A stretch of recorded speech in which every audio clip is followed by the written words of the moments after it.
What is gravity? Gravity क्या है? क्या ग्रेविटी सिर्फ एक ऐसी फोर्स है जो चीजों को सिर्फ नीचे गिराती है, या ग्रेविटी उससे कहीं ज्यादा है?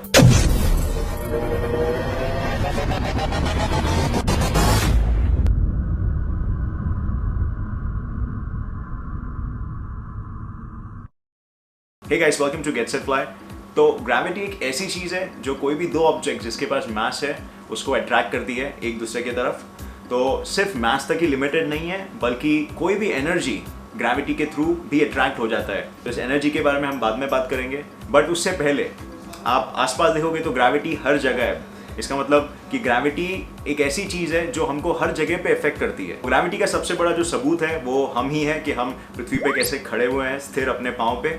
और इसके अलावा अगर आप सोलर सिस्टम को भी देखोगे तो कैसे sun is the centre of the solar system और उसके आजू बाजू में सारे प्लैनेट्स रिवॉल्व होते रहते हैं। तो ये भी ग्रेविटी की वजह से ही ये पॉसिबल है, क्योंकि सन का जो ग्रेविटी का जो इन्फ्लुएंस है वो सोलर सिस्टम में हर प्लैनेट्स पे डालता है वो, और उसके कारण वो लोग अपने ऑर्बिट्स में बराबर घूमते रहते हैं। और इतना ही नहीं, यहाँ तक कि सन का बर्थ भी कुछ इसी तरह हुआ था। सन के जितने भी पार्टिकल्स थे, जो भी मॉलिक्यूल्स और एटम्स थे हाइड्रोजन के, वो सारे एक जगह पे कॉन्सेंट्रेट हो गए और उनकी ग्रेविटी ने एक दूसरे को अंदर पुल करना स्टार्ट कर दिया और न्यूक्लियर फ्यूजन रिएक्शन उसके बाद स्टार्ट हुआ। तो ग्रेविटी की वजह से बेसिकली हर कोई पार्टिकल जिसके पास भी मास है वो एक दूसरे से अट्रैक्ट हो जाते हैं।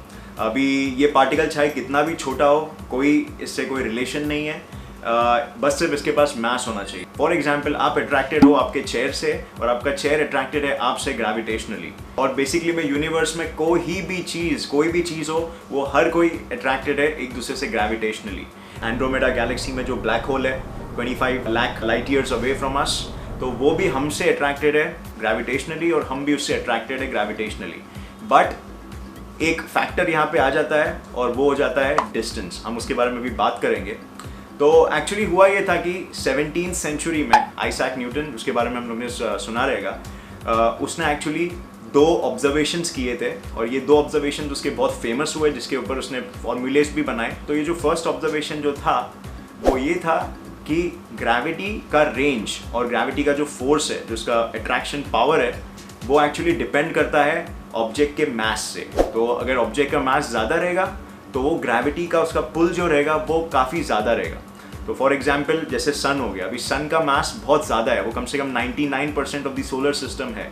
तो वो मास के कारण वो सारे प्लैनेट्स को अपने तरफ पुल कर पा रहा है। सेकेंड ऑब्जर्वेशन ये था कि जैसे दो ऑब्जेक्ट्स के बीच में डिस्टेंस बढ़ेगा वैसे ही उनकी ग्रेविटी कम होती जाएगी। तो फॉर एग्जाम्पल, अगर अर्थ और मून के बीच में डिस्टेंस डबल हो गया तो अर्थ और मून के बीच में जो ग्रेविटेशनल पुल है वो 1/4 हो जाएगा। और आप ये ज़रूर जानते हो कि जो मून का जो ग्रेविटी है वो हम पे ज़रूर इफेक्ट करता है। अब ये हम पे देखने नहीं मिलता है, लेकिन जो टाइड्स है, जो वेव्स है, जो ओशंस है, उस पर ज़रूर देखने मिलेगा आपको कि कैसे हाई टाइड और लो टाइड होता है। तो ये बेसिकली मून का जो ग्रेविटेशनल पुल है वो एक तरीके से इन्फ्लुएंस कर रहा है वेव बिहेवियर को। और अगर हम बात करें मैसिव ऑब्जेक्ट्स जैसे कि स्टार्स या उससे भी ज़्यादा मैसिव ब्लैक होल की बात करें, तो इनका ग्रेविटी बहुत ज़्यादा होता है, कई टाइम्स ज़्यादा as compare to any planet. तो मैंने इस वीडियो के स्टार्ट में कहा था, अगर आपको याद हो तो, कि ग्रेविटी सिर्फ दो मास होने वाले ऑब्जेक्ट्स के बीच में ही अट्रैक्शन क्रिएट करता है, बट ऐसा नहीं है।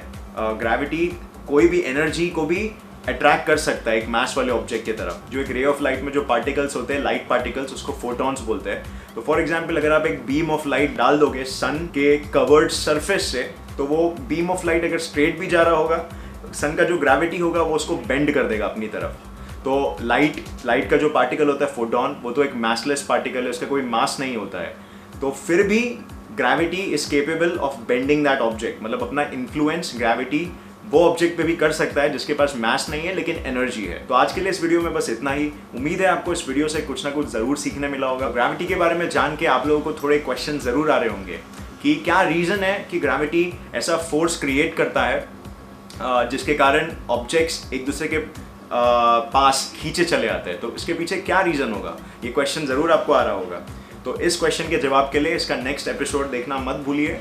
नेक्स्ट एपिसोड में हम बात करेंगे कि ग्रेविटी एग्जैक्टली काम कैसे करता है और क्या रीज़न है।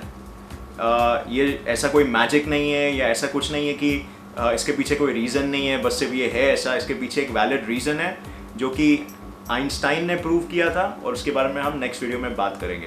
तो ये वीडियो देखने का बहुत शुक्रिया, और अगर आपको ये वीडियो पसंद आया, कुछ सीखने मिला तो बिल्कुल लाइक दबाइए, और हम आपको नेक्स्ट वीडियो में ज़रूर मिलेंगे। Till then take care.